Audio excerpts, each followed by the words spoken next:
Distinguished guests, ladies and gentlemen, we now head to session number 2. High-quality investment is a catalyst for development that brings major benefits to countries and regions in terms of enhanced financing, export capacity, growth, employment, skills and technology transfer, as well as support government's efforts in poverty alleviation. However, global economic volatility in the past few years is likely to continue. With such projected landscape, governments need to review their strategies to promote investments in their respective economies, particularly in a highly competitive and rapidly changing local and global environment. We shall hear from the experts in the second session, Promoting Investments During Challenging Times. I'd like to now invite the following panel speakers. Yang berbahagia Tan Sri Abdul Majid Khan, Executive Chairman, J Corp Berhad Malaysia.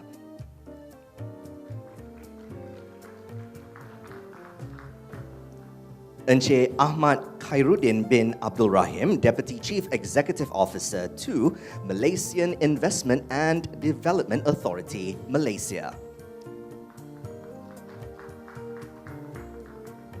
Muhammad Abida, Acting Head, Islamic Development Bank, Centre of Excellence, Malaysia.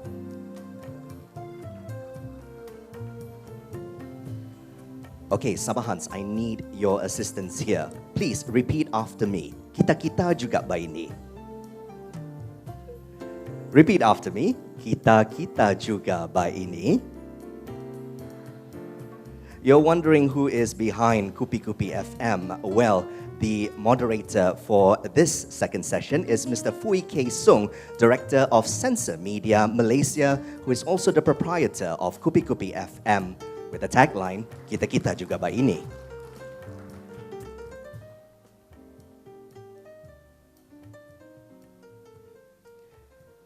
Without further ado, I would like to hand over the session to Fui K. Sung, the moderator of the session. Madam, please. Thank you, Ben. I think Kamarul's act was really difficult to, outdo. He really entertained us really very well this morning for our first session. So I'm hoping to make the second session equally as interesting. And let's hope we will gain something insightful from our session, and we certainly don't want to waste the organizers' time by repeating some of the issues. But I think the main thing that we picked up in the first session was how to make our resources, our planet, sustainable. And it's always a challenge because you're looking at investments coupling with some ideals, some goals that seemingly are unachievable if you're looking from a profitability standpoint. But how do you marry these two? You know, being an entrepreneur now, I think some of these ideals, some of it can be achieved, some of it, I think, very, very challenging. And at the same time, we're talking about investments in during challenging times. So actually, in 2018, SANS did a survey in both Sabah and Sarawak. I'm a Sabahan myself. I've not lived here for 40 years. So you can imagine, the state of Sabah. Why have young people not come back? And why are they going to Malaya? Why are they going to the peninsula looking for new jobs? So we came up with this study, and I looked at some of these issues in Sabah and Sarawak. And 3 key points that we came up with was the need of all things. And I said, how important is MA 63 agreement to you as a Sabahan, as a Sarawakian? And I said, actually, the need for a Borneo identity to be respected, to be recognized is more important. Linkages with our neighboring nation states. Of course, we need FDI. We want meaningful investments because we want a sustainable way of life, the way we understand Sabah and Sarawak to be. equitable usage of resources, and harmony. Okay, harmony is what Kamaru was saying. Diversity is something that we have and something that we treasure. But what people do not want, again, 3 points, is politicking and more politics. And that is what people don't want. People don't want racial and religious tensions. They don't want to live in that kind of environment. They want acceptance of each other. And also not seeing their environment around them exploited and wasted at the same time. So today, we have 3 panelists here who are going to actually share with us. What I'm going to do now is actually to set the tone of how we're going to actually arrange our session. One is that I'm going to invite Encik Kamarudin, who is the Deputy CEO of MIDA, who will give us a perspective, an overall perspective as to where the country is heading in terms of planning, in terms of policies. I think we need to understand the macro picture before we go down to the brass tacks. And we're very, very honored today also to have someone who will give us the international perspective on what the banking environment is looking at when you talk about investing in places like Sabah, which is a challenging environment in itself, from the standpoint of regulation, from the standpoint of course, raising funds for sustainability. And finally, a very familiar face to most Sabahan, Tan Sri Abdul Majid, who is actually a very established businessman from Sabah, a founder, of course, of Sabah Development Board. So he's going to give us the private sector view of what it means to invest in Sabah. So what I'm going to do now is to actually start with Encik Kamarudin. Khairuddin, I'm sorry. Encik Khairuddin, see, I'm, still, I think, in this first session. Coming out of MIDA, sharing his experiences, because right now he's actually his portfolio actually includes food, life sciences, chemical, ONG, green tech. He has served in MIDA both in London and Sydney. And currently, he's actually in charge of the formulation of the RMK12. So I think it is very timely that he shares his view on the perspective, the Malaysian perspective, the planning perspective, the policy makers of the Malaysian plan, and how Sabah would be included in the plan. Please. Assalamualaikum warahmatullahi wabarakatuh. Let me read this.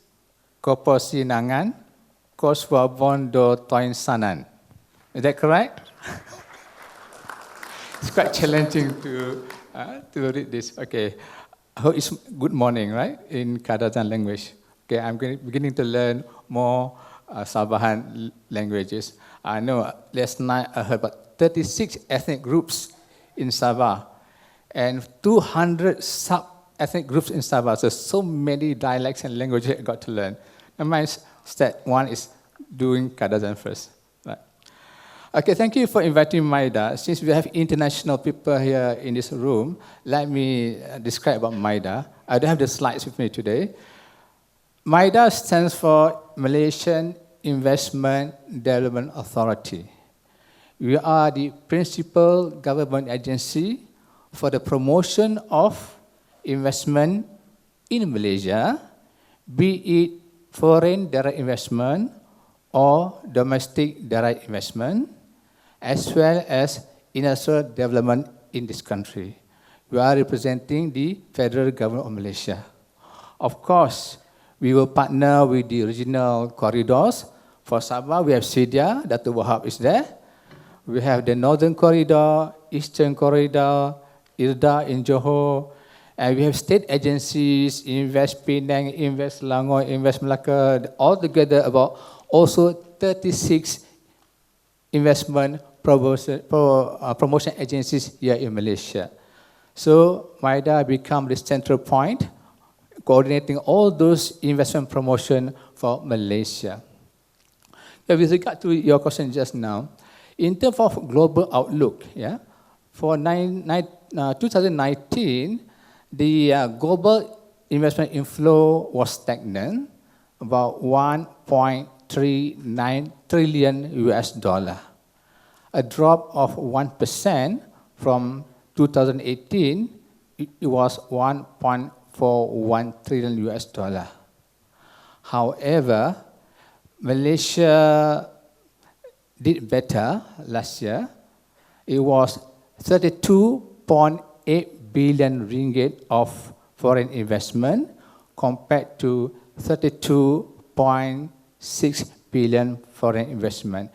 Our figures are based on Bank Negara report. Someone here might want to ask me, what happened to our approved investment for last year? I must apologize. We were supposed to have this annual media conference on the 3rd of March to announce to the public our Malaysian performance for manufacturing, services, and private sector. However, due to the change of government, we have to postpone it, and we are not sure when that will be released. We have given those to our new minister. Now we are reporting to Datuk Sri Azmin Ali, our new Minister of International Trade and Industry. Previously, it was Sabahan, Datuk Daryl Laking. However, not to talk about politics, I cannot reveal those figures, but we assured Sabah figures last year was good. Okay? I cannot announce the figure, yeah, right. The whole Malaysia was good for last year. Now, what happened next, yeah? Now, 2020. We never expect COVID-19 to be happen. We never expect that. So, what we expected, how to address this US-China trade war. We have that in place. MIDA is very selective in the promotion. So we go to China, those affected by the trade war, they will look for a third country to go into US. Chinese company wanting to go to US via Malaysia, or US company going to China via Malaysia. So we are lucky enough, not only Malaysia, Vietnam, Thailand, Singapore are the lucky ones in terms of attracting, I would call it, divert investment. So last year, we had 85 projects, potential projects to be relocated from either from China or from US to Malaysia, 85, and 32 of that have been captured by us, total investment of 14 billion ringgit. Now 42 still under negotiation. So it's a good thing for Malaysia because of the China-US trade war. Come COVID-19, everybody surprised how to go about it. I have no idea for the moment. However, since our new minister came in office yesterday, so he made this statement. His direction for Malaysia would be, first is to improve productivity of the Malaysian companies, SMEs, be it you are in Kuala Lumpur, or in Perlis, or in Kuching, or in Sabah. Secondly is strengthen the Malaysian economies. Thirdly is to attract high quality investments. So what is high quality investment? We have 10 parameters to determine high quality investment. First, it must be high value added. Second, it has to be high tech product. Third, it must have strong linkages. So when strong linkages is talking about how these MNCs can relate to our Malaysian companies, as SMEs. And then high income jobs, have to create high income jobs. Fifth, export oriented. Sixth, capital intensive. So like Sabah is very lucky. It was announced recently that a company from China called Xinyi will be investing in Sabah with investment of 2 billion ringgit. Just for one single project, Sabah has attracted a very big investment from China. These are quality investment. Talk about capital-intensive activity for the produce of normal glass or for the solar panel. And then it has to be R&D and design.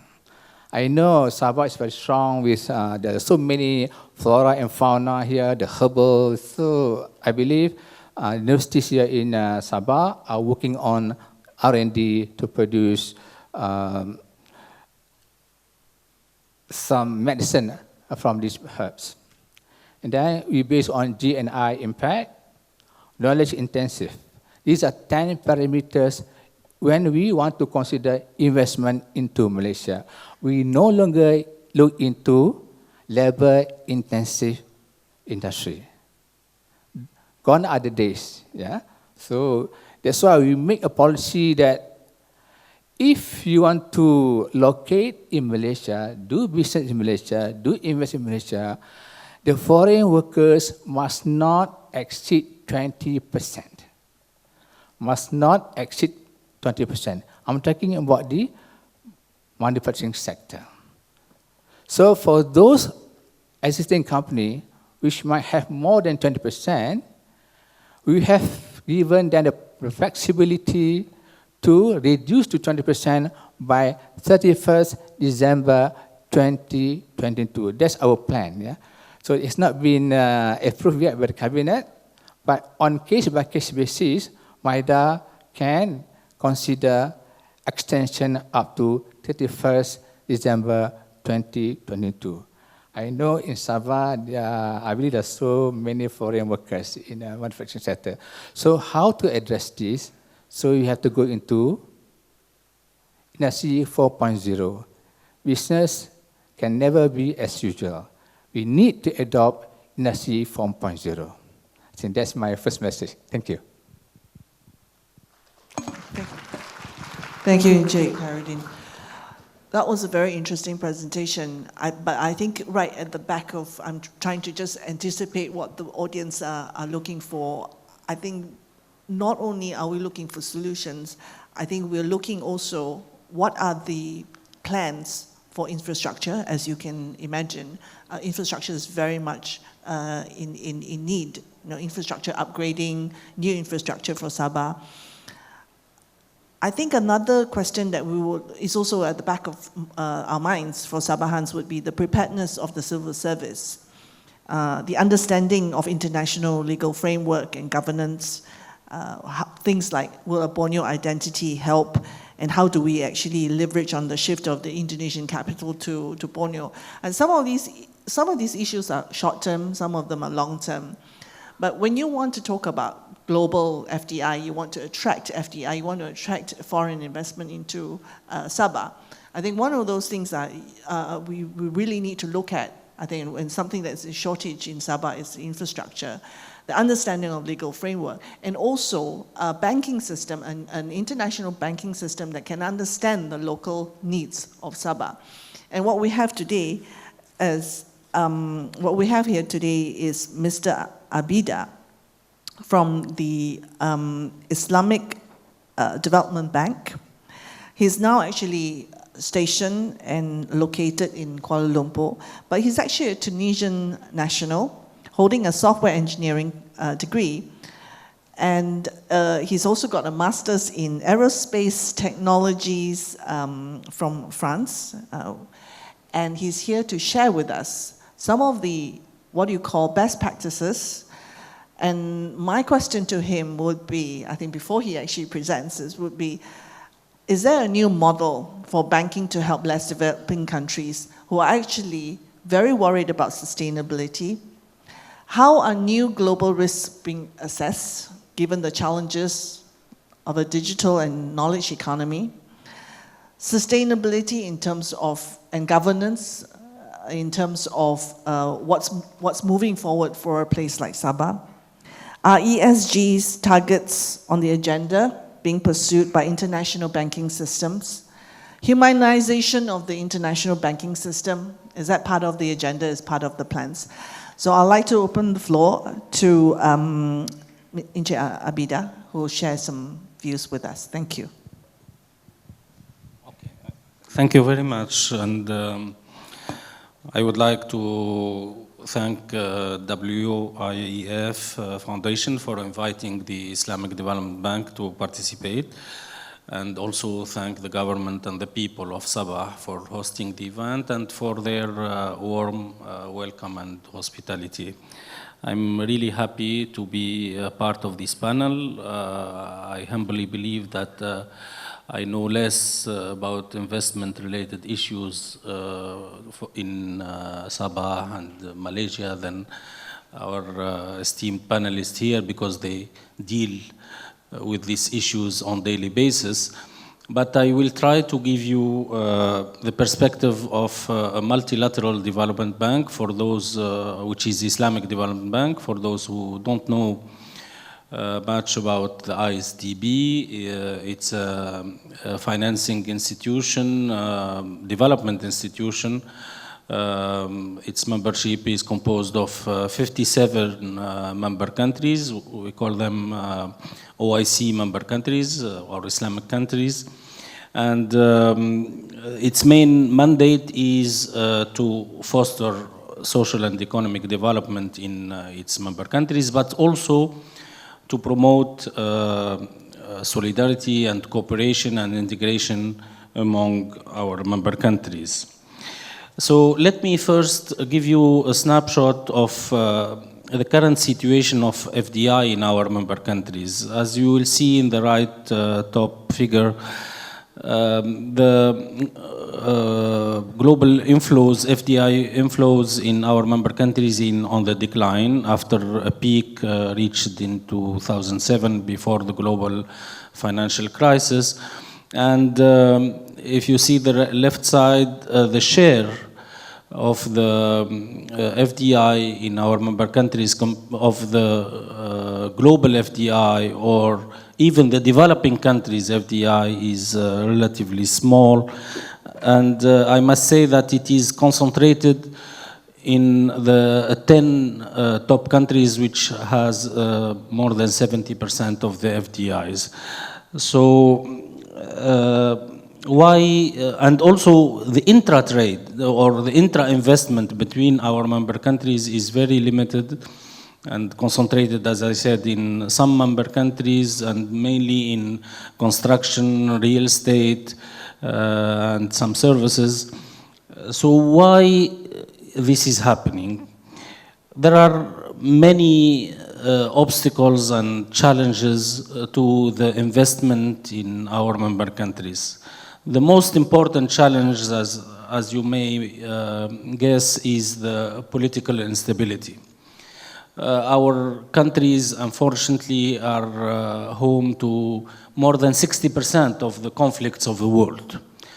Our countries are in big fragility due to political problems and also natural disasters, causing migration, causing all the problems that you know.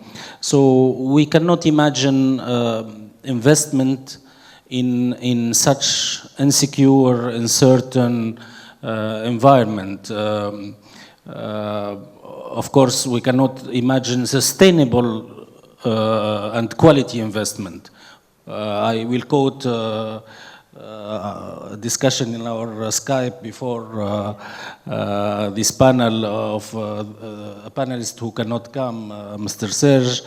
He said, we need long-term investment, not gambling investment. Of course, there are some gamblers who go to risky countries and take advantage of the weak government and the lack of rule of law. This is not, it's opportunistic and not sustainable. What we need is long-term and win-win investment. The other challenges, I will not go through all the challenges, are related to vulnerability of the economy of our member countries, the unpredictability of some of the economic growth or the economic policies or the fiscal or taxation policies, challenges related to the weakness of the institutions who deal with investors, their responsiveness, their effectiveness, and also the regulatory environment. There are also barriers to investments, like limitation of transfer of profit of the investor or ownership of land. And in our perspective as a development bank, the most challenging is the lack of infrastructure. And the moderator has touched upon this problem of infrastructure because an investor, long-term investment requires logistics, requires transport infrastructure, power continuity. You cannot invest in a country where there is power outage, frequent power outage. But nowadays, most importantly is the digital infrastructure. Imagine, I mean, in this situation of coronavirus, a lot of companies are now replacing their physical meeting or face-to-face meetings by video conferencing, asking their staff to work from home. So imagine that a company is investing in a country where the internet bandwidth sometimes is less than a company could have in a developed world. Some countries are facing a lot of problem of digital infrastructure, and nowadays you cannot bring any investor without internet and ICT infrastructure. So these are some of the problems, and infrastructure, we estimate in our member countries, in IDB member countries, the gap, the financing gap for building the infrastructure in our countries between $700 billion and $1 trillion per year. If we know that the total official development assistance provided by all multilateral development financing institutions and bilateral financing institutions doesn't exceed $145 billion per year. So imagine the gap between 700 billion or $1 trillion to the capacity of development financial institutions can provide. But on the other hand, experts estimate that the global financial market or the global capital market value is more than $200 billion. So the money is somewhere else. The money is existing in either the private sector or the sovereign wealth funds or the pension funds. All the capital markets can, if we can mobilize only 1% of the capital markets, we can bridge this financing gap. But how we can do it? That's why IDB changed its approach and its business model recently with a new vision of moving from a reactive, fragmented approach, responding to the request of governments of financing projects in infrastructure or building schools or hospitals. Now the IDB is moving to more a proactive approach, going to a country and trying to identify sectors where countries has comparative advantage, has the maximum competitiveness, and work with these countries to identify the whole value chain for strengthening the competitiveness of the country in this sector.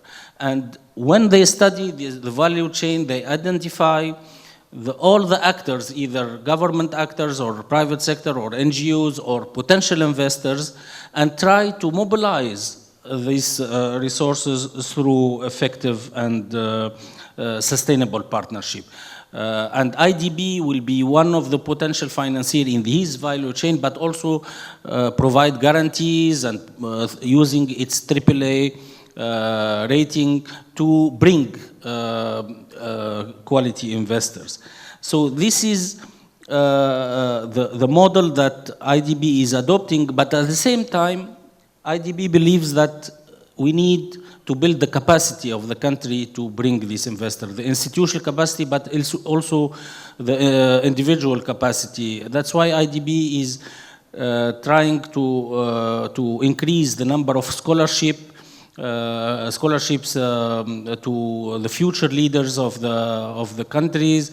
Also set up a fund for innovation and science and technology, but because we believe that innovation is the engine of the growth.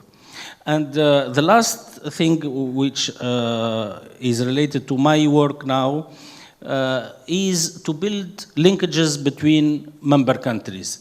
And that's why IDB, in agreement with the government of Malaysia, decided to transform the regional office, which was an office for monitoring projects and financing in Malaysia and in the region, to a center of excellence. And the Center of Excellence has a mandate to be a platform of exchanging best practices, development solutions between Malaysia and other member countries. And we want to go beyond just capacity building, training, exchanging of visits and expertise, to more having linking ecosystems and providing a platform from business to business linkages, and trying to transfer holistic solutions and comprehensive solutions from a country to another. Our pillars, our focus areas will be Islamic finance, because as mentioned in the previous panel, Islamic finance could be an opportunity to promote, to have additional resources for development. The second pillar is halal industry, which we think that Malaysia has very comparative advantage and robust ecosystem. And the third pillar is science and technology and innovation. We are identifying now some quick wins with some fintech companies, some solar energy companies in Malaysia, to try to provide them with access to other markets in other member countries. So this Center of Excellence is new. It's the first one that IDB creates outside IDB headquarters, and I look forward to working with all the agencies in Malaysia, either at the federal level or the state level, to either identify solutions that are successful, proven in Malaysia, to try to replicate them and adapt them in other countries, or vice versa, if there is a need to benefit from other successful experiences in other member countries. And thank you. Thank you very much, Mr. Abida. What I picked up just now was very interested to understand a little bit more. I think later on we will actually open up the floor for Q&A. Is that instead of a reactive approach to funding infrastructure, but to use a productive approach, perhaps maybe later on we can actually, if it's okay with you, I think maybe perhaps you could share a case study of a country that you have actually applied this approach. We'll leave that to the Q&A later on. Right now, we'll move on to the next panelist, Tan Sri Abdul Majid, who was a banker himself back then, Sabah Development Bank, and he, I'm sure, is a very, very familiar face in the political landscape. I'm sure he has also advised many a politician how to develop Sabah. And I suspect that he's going to be the disruptor of this this panel session, and give us his views on what he thinks are the strengths and weaknesses from a private sector perspective of investing in Sabah, whether how infrastructure can be improved, maybe perhaps looking at some of the regulatory environment, the preparedness of the civil service. Again, for me, these are really the three main factors that is hampering Sabah in terms of actually attracting FDIs. And we would like to actually hear from Tan Sri what his views are on these factors. Tan Sri, silakan. Thank you very much. Distinguished guests, ladies and gentlemen, well, I'm asked to speak on promoting investment during a very challenging time. Even during non-challenging times, Sabah has failed to get investment. So can you imagine how difficult it is to get investment during this time? My Dutch chief said just now, last year the investment has shot up, which I agree with him because I make another investment in West Malaysia.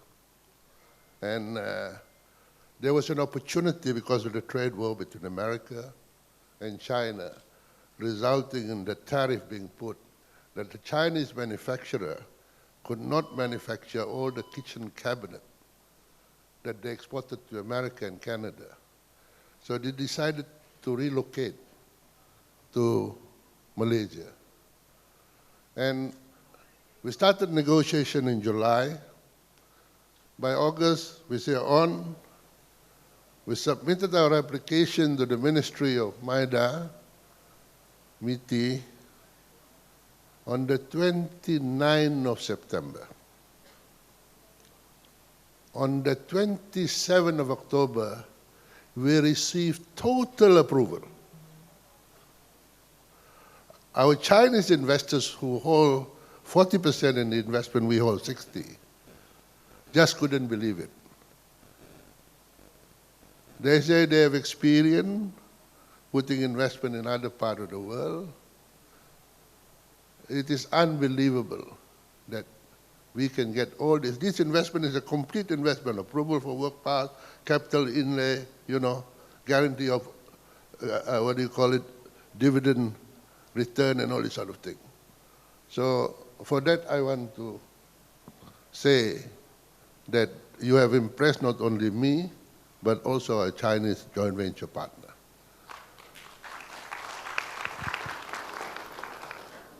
Let me also tell you of another experience we have. A Canadian company, which is one of the top 500 major companies in Canada, approached us and want to make an investment. Also, the same problem, this problem arises as a result of the trade war. They used to import a lot of this furniture component, out of China. But because of the tariff imposed, and the Canadian has a very big market in America. So they came to us with a Chinese partner and say, can we go on a joint venture? Because we are one of the major exporters of furniture, wooden furniture, from Malaysia. We export about 400 million a year. So they came to us and approached us. So we say, very good, why not? But I said, we want to put the investment in Malaysia. They say no.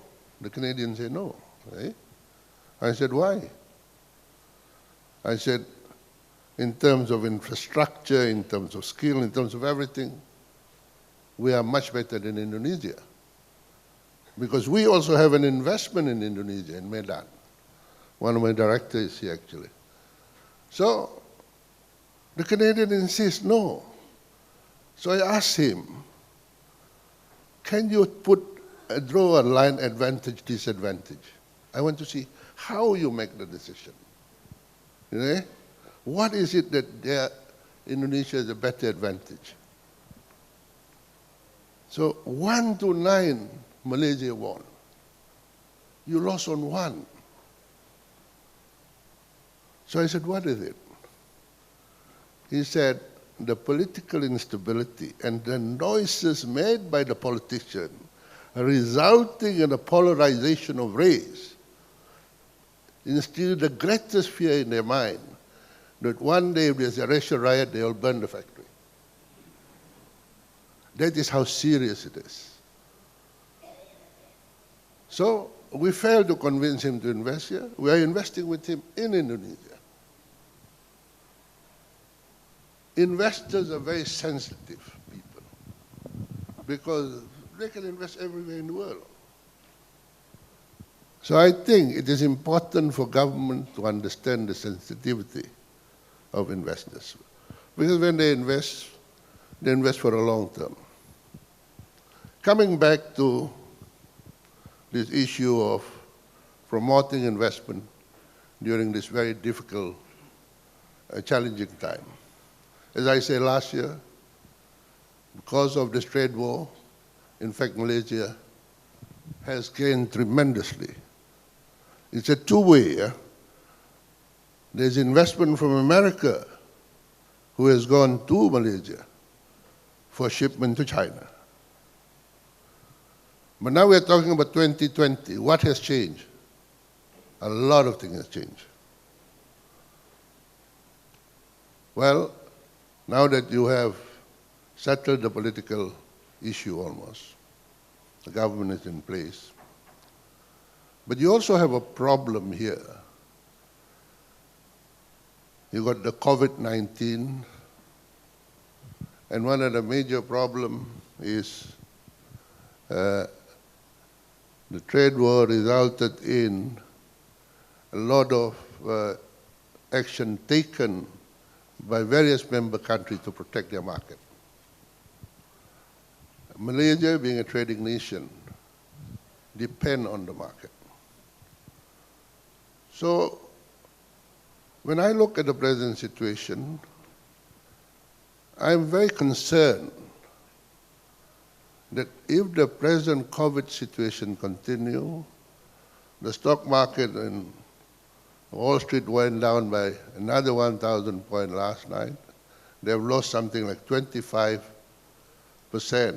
from the peak of 30,000. Today is around 23 or 24,000. The Malaysian stock market is taking a beating. And if there is, God forbid, a failure of any of the country, like Argentina, which is likely to default, country like Iran,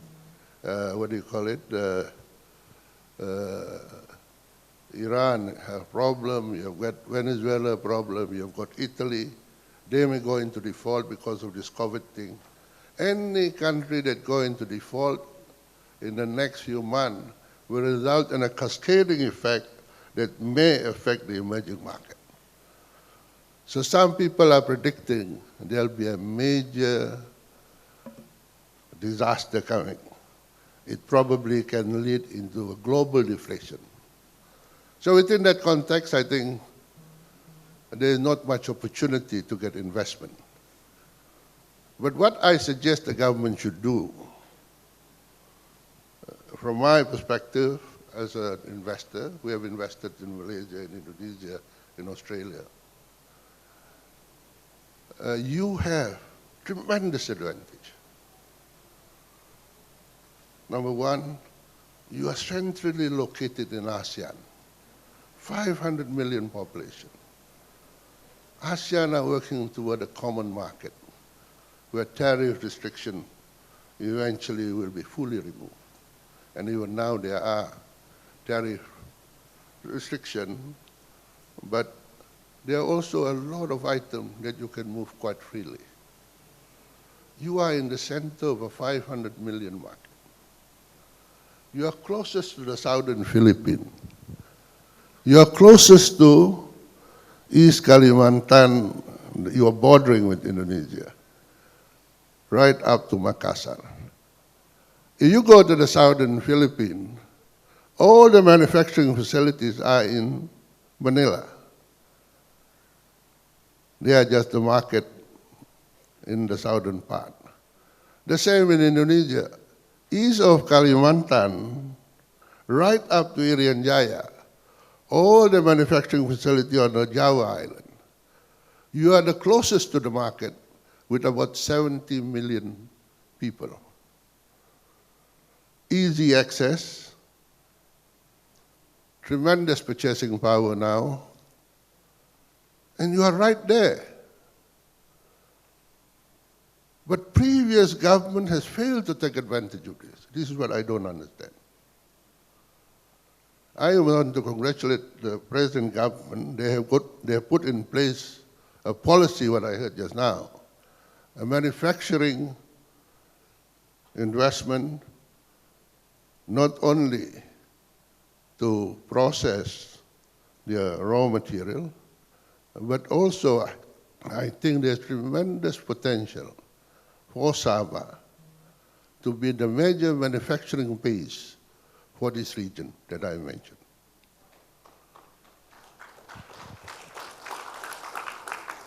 If the government agree that this probably is where the prospects are, then I probably will ask the government, why don't you sit down and find out why the foreign investors, the local investors are not investing? There must be something wrong somewhere. Sit down and find out. Let me tell you what are the criteria we as foreign sector look when we make an investment. Land, industrial land, power, industrial land, power, workmen, you know. And as far as we are concerned, those capital outlay and all that, that part of it is done by the federal government. We have no problem. The foreign investor will come in, they are ready to invest, they can take their money out. That part of it, they feel quite safe. The law and order situation are quite safe. The most important criteria is, as I say, land. Your industrial land is too expensive. I give you an example. We have been given 25 acres land in Medan, complete industrial land prepared by the government, and we pay 250,000 for 25 acres. You go to Sarawak, land are being sold at $253, the early stage when they start promoting all the heavy industry. But you come to Sabah, industrial land costs $25, $30 per square foot. I paid land, I was chairman then of Rand to put up a power station up in Likas there. $25 per square foot. And that was 10 years ago. I buy land in West Malaysia, put up a furniture factory midway between Kuala Lumpur and Port Klang, developed by the Selangor government at $4.50 per square foot, with all the infrastructure in place. So I think it is a problem that is not easy for the state to solve alone. I suggest you list down all these. Sit down with the federal government. You must find a solution for this because no investor will want to put money on land, 10-15% of their investment. You know? I put a hotel in Medan, in Balikpapan, in the 70s. At that time, when I put the hotel, I want to share this experience. Indonesia has just come out, Suharto was just in power. So, they were agrarian society. You have no right to land. You only have the right to use for 25 years. But because we have investment there, so the governor of East Kalimantan asked me, can you put an investment in a hotel because this city needs a hotel. So I told him, okay, we'll do a study and we'll find out. So we decided to put a 280-room hotel. So when we went to the government, and then the Minister of Tourism said, sorry, Mr. Khan, I mean, we have this law, it's agrarian society, you have no right to land. You only have the right to the use of land. So I said, off, no investment. So there's nothing I can do, he said. So the governor insisted. I said, there's nothing I can do as much as I want to. So what the governor did was he made an appointment with the president of Indonesia at that time, Suharto. So very simple. He asked, what are you here for? I said, I want to make investment. I said, but your land law is 25 years. I'm not going to build a hotel, 280 room, with a land law of 25 years, the hotel don't belong to me anymore. So, and he is a very smart man, this Suharto, I remember. He asked the minister, can you respond to his question? When they responded, he was not very happy with the response. The only word he said was, give him what he wants. I will sign a presidential executive. At that time, they don't have parliament. He just signed and gave us, and we built a hotel. Because I told him, I cannot take the hotel out. But you, the government must always remember you are sovereign. Tomorrow you get up at the wrong side of the bed, you say, no investment, no tourism, oil and gas, I must do it myself. What do? I fly back with a file. If I'm a foreign investor, they ask me, the hotel belongs to you. I'm ashamed to admit because I have made a major error of judgment. So these are the few things that I think government must learn to appreciate. So if you want to encourage investment, there is not, you have all the opportunity here. You have got deep water. You know, there's no problem. You know, you have got this industrial estate in Lahadatu. You can easily go there and move 150,000, 200,000 ton vessel and carry whatever you want. I understand the depth is about 40 meters.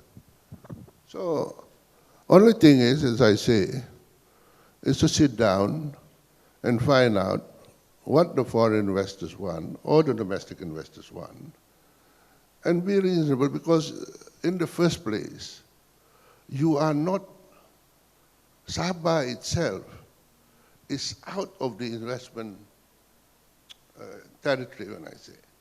You have not yet attracted enough investor for everybody to want to come here and knock your door. You see, the Chinese has a very interesting experience.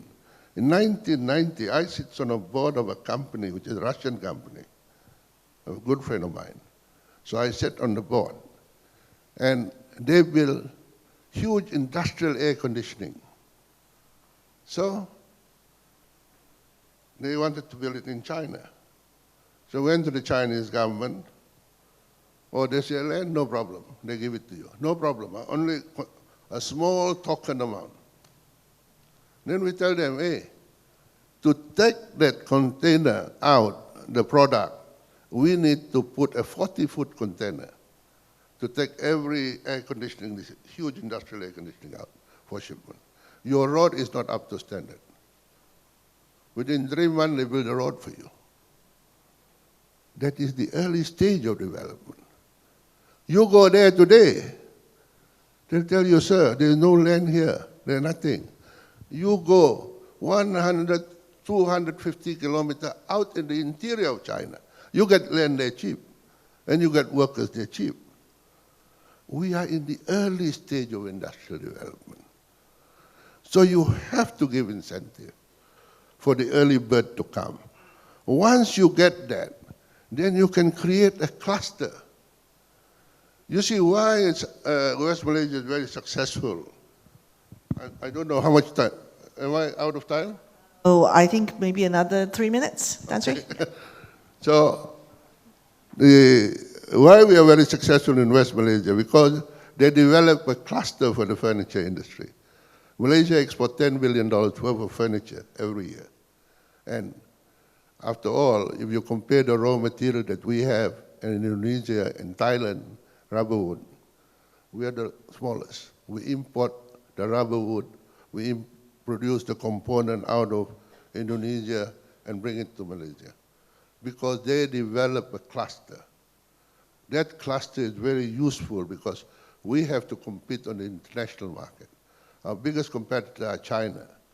Next is Vietnam. So they have no love for us. They only want to know the furniture we produce is good, the price is good, the delivery is on time. So we have to work on that basis. But I want to take a little bit of time to tell you what we do. We have recently entered, about 3 years ago, with the Sabah government to plant trees. So we have started planting trees here. And we are planting an average of about 1,000 hectares a year. So we have about 10,000 hectares which we have to plant. These are sustainable. We plant these, and our experience, which is very, very interesting, everybody who works planting the trees are local farmers. And the average husband and wife earn about 3,000 a month. A farmer who has never earned, who live on subsistence allowance, today work in the plantation, earn 3,000 a month. And they are very good because they are descendants of farmers. They love the tree, they know how to plant, they love the earth, and they plant. So for the Sabah government to resolve your rural poverty, you just go and plant trees. If you can plant trees, all your rural poverty will be resolved. And tree has a lot of future because we are competing against temperate climate where they plant tree take 30 years. Here it takes only about 10 years, 10 to 12 years.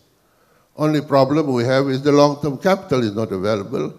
I have my friend here, I'm going to pick him up and try and get some money from him. But our experience is very unfortunate. When we went to the investment bank in Malaysia and the stock market, stock exchange in Malaysia to list the company, they say, oh, sorry, there's no market for this sort of thing here. There's no track record. We went to Singapore. The Singapore government looked at it. They said, this is very interesting. This is green technology. We are ready to list. So look at all the government policy and everything. They said, on. So we listed the company in Singapore and raised the money and do the planting.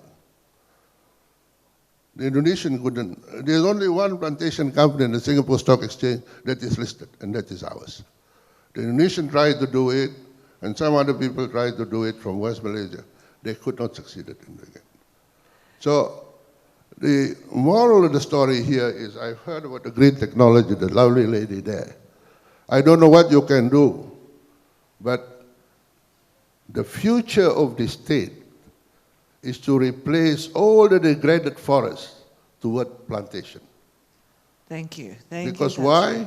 Yeah, that's very good. Let me tell you why. It is very important. The degraded forests give you 15 to 20 cubic meter. When I replace it, in 12 years' time, I get 300 cubic meter, 10 times the volume of log coming from the same area. And the difference between a tropical timber and the plantation timber in terms of pricing is only 30% more. Yeah. Indonesia has done a fantastic job. They today produce 40 million cubic meter of plantation timber. And these are done by the Indonesians themselves, which is unbelievable. So if we are not careful, we used to be the center of the timber trade in the 70s, 80s.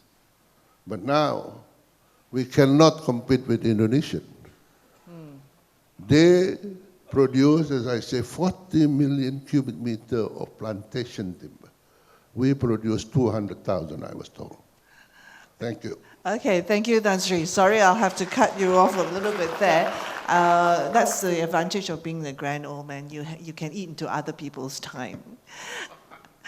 But whatever that Tan Sri has actually shared, I can really totally relate. I think that's one of those things is that governments need to understand now how to attract investments. I mean, Sabah is really, you're not even featured in in the radar, you're not even the radar screen. So how do we actually get onto the radar screen of investors, the global investors, to see and look at Sabah and say, hey, we are there. Just to share a little story, when I was the ED of AmCham, the American Chamber of Commerce, and this is always a story that is actually also told in MIDA. In 1972, how Penang became an E&E hub was really because of the tenacity of one man, and that is Tun Lim Chong Yu.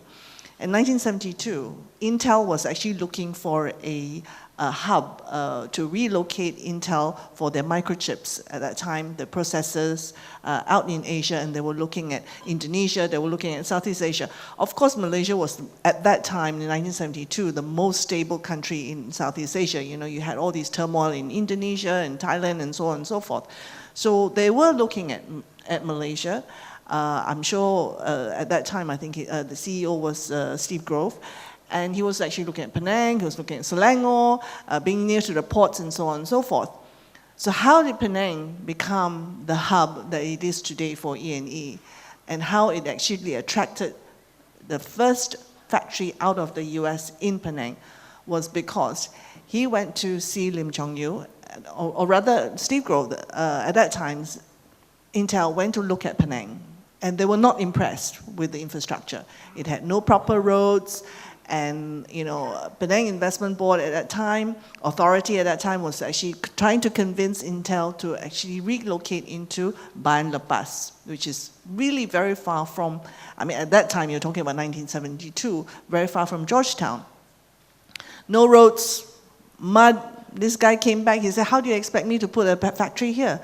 He came back, his pants were all full of mud, and he said, no, I can't. This is an impossible place for me to recommend to my board to relocate a factory here. So he went to see the Chief Minister, Lim Chong Yu, at that time, and he said, okay, you come back tomorrow. So Tun said to Mr. Grove and said, look, you come back tomorrow. Overnight, he paved the road from Georgetown into Bayan Lepas.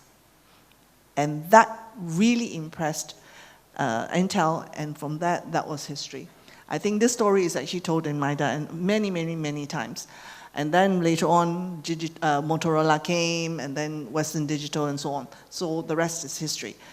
What I'm trying to say is that I think what Tan Sri is actually also trying to impress upon us is that it really takes that kind of tenacity to get to where we want to be. So before I open up the floor, please do come up to the mic, and I will actually start with some questions for Tan Sri. I think first of all, because you've got so many interesting stories to tell.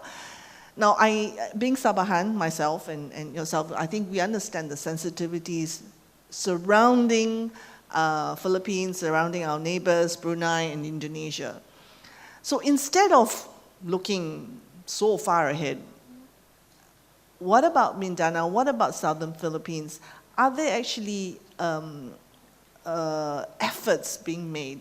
Maybe perhaps you can share some stories or behind the scenes kind of negotiations. Are there any efforts to actually link our neighboring states with Sabah in order to leverage our resources and really put some of these politicking behind us and some of these tensions behind us, the suspicions, and a lot of these political narratives, of being suspicious of each other and not being able to accept each other comes from politicking. So is there anything that is linking us in the region of Borneo? I know I'm not trying to eat into the next session, but I think this is something that is in the minds of Sabahans. Are there any efforts, to be able to link this region without having to go into the politicking or the business of politicking? Thank you, Tan Sri. You see, the Indonesian government has been quite receptive.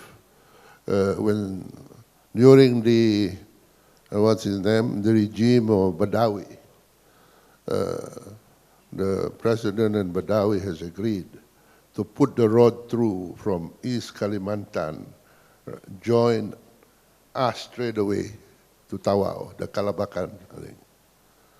The Indonesian kept their part of the honor. They have completed the road 7 years ago. We have not even planned it until today. So these are the sort of thing, you know. I mean, if you want to deal with Indonesia, there's a huge market there. They are already there, the road are there, but I understand the government this time, in this year, has provided the budget for that road. That road from Kalabakan right up to Tawau. You know? So, because I raised it with Dr. Mahathir when he was the Prime Minister. I told him, your previous Prime Minister committed with the President of Indonesia to build a road. And they have done their part, you have not done your part. So I think, I don't know where he gets the money from. Because the last time I spoke to Najib said you got no money. And I spoke to Dr. Mahathir, it's in this budget. They're going to call for a tender very quickly. That will then link us right through to Kalimantan, to Balikpapan. And I think it will give us tremendous opportunity to trade with the new capital that is being built. There's tremendous potential. I want to share this view with you because when I first went to East Kalimantan in 1968, just after the coup d'etat, we were already on an automatic telephone system here in Kota Kinabalu. When I went there, I went to Balikpapan. I asked them, hey, I want to make a phone call. They told me you got to go to the post office. So when I went to the post office, you know this phone you see, it's hooked like this, you take there, you swing here, and you scream. And sometimes you hear nothing. You keep on screaming and trying your best. We were already on an automatic telephone. Let me tell you, they were 20 years behind us in the 60s. Today, Balikpapan is 20 years ahead of us. That's really something, Tan Sri. And it is going to be the future capital of modern Indonesia. That's how shameful it is. So, I don't know.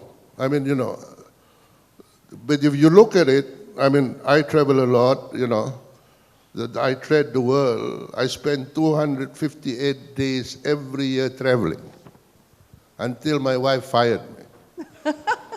No, this is the truth.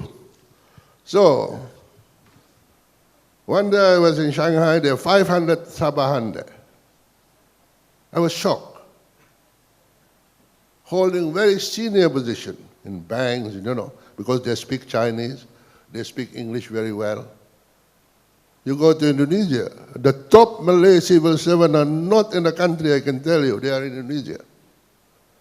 A few of my friends who are Malays earn 20, 30,000 US because they speak English and they are Malay. They speak Indonesian. So there are a lot of brilliant Sabahan who are abroad. If you can bring them back, I can tell you. And telling you this is my own experience. My granddaughter, I brought back through, what is this government, what do you call it, this government scheme? This talent corporation. So I tried to convince her, please come back, because she is with what is the name of this firm? This big Deloitte in London. She's an auditor and a tax. So I told her, it's time for you to come back. So after a lot of convincing, she came back. She came back through talent, got a lot of incentive, only pay 15% tax. In UK, she pays 50% tax. So after 2 years, she went back for Christmas to London. Deloitte told her, your seat is still there, please come back. So she came back, she said, Papa, I want to go back. I said, why? She said, I cannot learn from here. And it's there, I've got a lot more to learn. So after a lot of battling, so I told her, if you must go back, I cannot stop you. But I want you to continue to stay on the board of our 2 public companies. Get Deloitte to give you an exemption. So Deloitte gave her an exemption. So she fly back every 3 months, and then the board meeting in Singapore, and board meeting in KL, and then go back. So there are a lot of talent, and there are a lot of Sabahan. And a lot of them now, The one talented are abroad and some are in West Malaysia. The one not so talented, there are 500,000 of them in West Malaysia just because you cannot create employment for them. Your job is to create employment. Because I understand there are 20,000 students coming out from our university alone every year, here, the local university. What are you going to do with these people? So the priority is to create employment. So if you have to give all the incentive to the foreign investor, not only to give it to me, give it to anybody. As long as they can create employment, you bring them in and give them all the incentive they want. Thank you. Thank you, Tan Sri. We've got about 20 minutes left. Is there anyone who like to have a burning question for some of our panelists? Oh, please.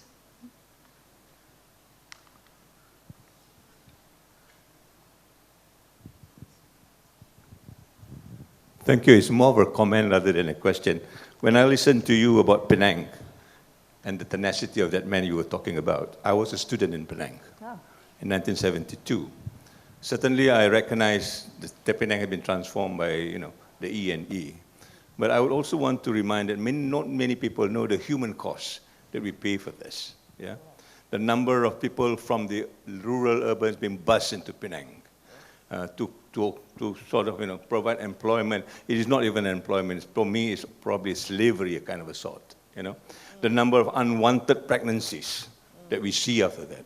Nobody talks about this. Yeah, the number of people who stays in a room, a house for a family that 80 people stayed because there are 80 beds, and they are staying on the graveyard shift, 3 shifts a night. I mean, they are really very dehumanized. So what is the price for investment, the development? As you talk about sustainable development, I underline that it is, to me, about human centricity. That we bring all this, Penang is developed, but that memory of people who have been dehumanized in such a way that I think we cannot forget. So I hope if Sabah wants to bring this kind of investment, I cannot imagine, I'm half Sabahan, I cannot imagine my people in Sabah having to go through the same thing that the Penangites have gone through. It's such a painful experience. So I think we need to balance this up somehow. Thank you. Thank you, Professor. Yes, I do remember 1972. I was actually, my father was actually transferred there as the head of immigration. And Lim Chong Yu actually offered him a job, a permanent job in Penang, but he decided he wanted to come back to Sabah to serve his home state. So I could have been a Penang girl. So no, I think I would have preferred to be a Sabah girl. Okay, are there any other questions? Yes, gentleman in the front. Could you introduce yourself? And good morning. Good morning. I'm Secretary Manny Piñol of the Mindanao Development Authority. This is in relation to your earlier question, asking whether there are moves and actions right now being undertaken to connect Sabah with the southern Philippines. Yes. In fact, when I first met the Chief Minister in November last year, prior to the Kuching BIMP-Iaga meeting, we already agreed that there would be an exchange of missions between Mindanao and Sabah to discover what is it that we could offer Sabah and what is it that Sabah could offer us. In fact, on March 31, the Philippine Airlines will be resuming its flight from Zamboanga to Kota Kinabalu. That will be 3 times a week. And in the maiden flight, we will be joined by farmers groups, businessmen who would like to see and discover Sabah for themselves. I have gone to the market of Sandakan the other day, and I believe that there are a lot of things in Mindanao that we could bring to Sabah. And in reverse, a lot of things in Sabah that we could bring to Mindanao. Say, for example, a small mango, which we consider as Class C in the Philippines, was being sold for 17 ringgit per kilo. That's double the price of a Class A mango in Mindanao. With the resumption of this flight, we could bring that to Sabah. Also, I very much appreciated the statement of Tan Sri Khan on tree farming. Yes, I agree with you. Tree farming is the future. It is our answer to rural poverty. It is our answer to climate change. It is our answer to sustainable agriculture. Thank you very much. Thank you. Thank you. Thank you for your input. Organizers have actually just reminded me I've only got another 5 minutes and not 17 minutes as I'm reading the teleprompter here. But anyway, is there anybody else who wants to make a comment? Just one last one. Okay, the gentleman there on the floor. Could you pass the... So just a few minutes and then we will wrap up. Yeah. Hello, Assalamualaikum and very good morning. My name is Azhari Osman. Okay, I'd like to share here this with regards of I concur with Tan Sri mentioned about foreign direct investment. Here I would like to share about this company. Have you heard about Palvi, the Vice President of the International Business Development, Mr. Carlos Masbomel? He mentioned that why they chose Gujarat to be their plant. Okay, the first plant for this their vehicle, their flying cars. Okay, they choose Gujarat because of the world-class infrastructure, ease of doing business, better port and logistic facilities. These are the things the investor sees about it. So we have to see what we can what we can provide for their requirement. For example, they mentioned about one world class. Are we at that level, world class, to explore the infrastructure that we have? And secondly, is the level of manpower, the standard of the manpower that we have to provide for this high-tech industry. Okay, and then the ease of doing business. This is important for investment to come in. And of course, the port facilities have to be a world class. And last is, of course, the logistics, our transportation. So this is important. We have to look what the investors pay for. So these are the areas that we should study in terms of the facilities we should provide, in terms of government interaction to that. I think that's it for my... Thank you. Thank you very much for your comment. I think we'll have to wrap up because it's always a challenge to actually keep the audience from having their lunch. I think everyone's probably almost at that point where everyone's thinking about interacting with each other and enjoying our food. I think it's been a very, very good session. I think we've heard from regulators, policymakers, bankers, and also people who are really on the ground, like Tan Sri, who's actually experienced and gone through, I think, many, many storms and have survived to today. I think some of his insights are very, very useful. So I'd like to wrap up this session by thanking all our panelists and also and the audience for being so patient with us.